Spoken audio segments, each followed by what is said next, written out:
श्रोते हो, मित्र हो आणि दर्शक हो, मार्मिक संवाद न्यूजच्या माध्यमातून सांपत्तिक व आर्थिक जागृतीसाठी त्याचबरोबर साक्षरतेसाठी अर्थविषयक मालिकेमध्ये आपण संवाद साधत आहोत पंढरपूरचे अनुभवी सुप्रसिद्ध असे कर सल्लागार माननीय प्राध्यापक श्री पवन शाह यांच्याशी।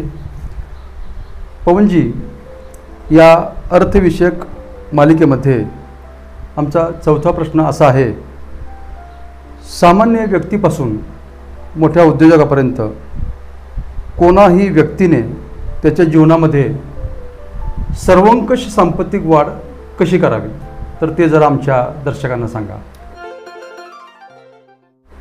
मी मागच्या तिसऱ्या प्रश्नामध्ये सांगितलं होतं की मनुष्याने उत्पन्नाच्या 10 ते 15% गुंतवणूक करणं आवश्यक आहे। आता एक उदाहरण देतो। म्युच्युअल फंडमध्ये सामान्य मनुष्य 100 रुपये पर मंथ तो भरतोय आणि 2-2.5 वर्षानंतर त्याला लक्षात आले की मला काही पैशाची गरज आहे, तर म्युच्युअल फंडमधनं SIP जी असते म्हणजे सिस्टमॅटिक इन्व्हेस्टमेंट प्लॅन 2.5 वर्षामध्ये त्याचे 2,500 रुपये जमा झालेले आहेत। तर त्या 2,500तून त्याला पैशाची गरज असल्यामुळं त्यांनी 2,000 विड्रॉल केले आणि ती SIP कंटिन्यू चालू झाली।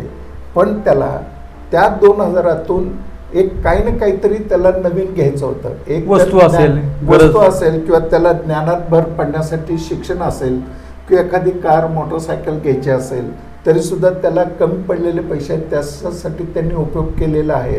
ही एक प्रकारची इनडायरेक्टली सांपत्तिक वाढच आहे आणि आपल्याच कमाईतून आपण सांपत्तिक वाढ करणं। सांपत्तिक वाढचे 2 प्रकार, एक वडिलोपार्जित आलेली संपत्ती आणि स्वकष्टार्जित केलेली सांपत्तिक वाढ। जनरली सर्वसाधारणपणे आपण जर बघितलं, वडिलोपार्जित आलेली संपत्ती याची कन्सेप्ट जो मनुष्य आहे त्यांनी त्या संपत्तीमध्ये वाढ कशी करावी या दृष्टिकोनातून त्याचं जर नियोजन असेल तर तो संपत्तीमध्ये वाढ करतो, पण त्याची मानसिकता तर नसेल तर तो वडिलोपार्जित आलेली संपत्ती तो संपवण्याचा सुद्धा प्रयत्न करतो।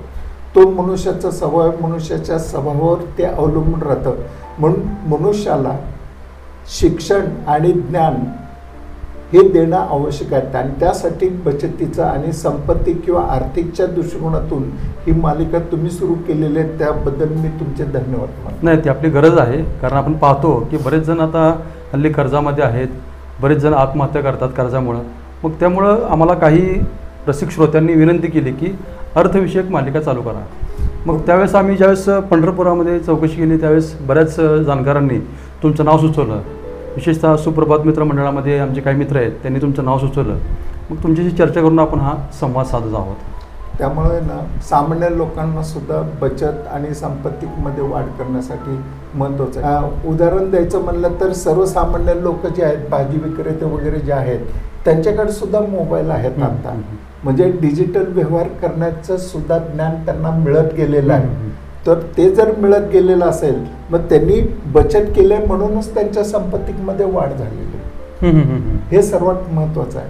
म्हणून सर्वसामान्यांनी उत्पन्नातून 10 ते 15% रक्कम बाजूला काढणं हे महत्त्वाचं आणि जर ते केलं तर आपण कर्जबाजारी राहू शकत नाही। हा पण त्याच्यापुढची महत्त्वाची टीप आहे। जर तुमच्या पैशातून तुम्ही जर पैशाची सांपत्तिक वाढ करत असेल, कर्ज घ्यायची गरजच भासत नाही।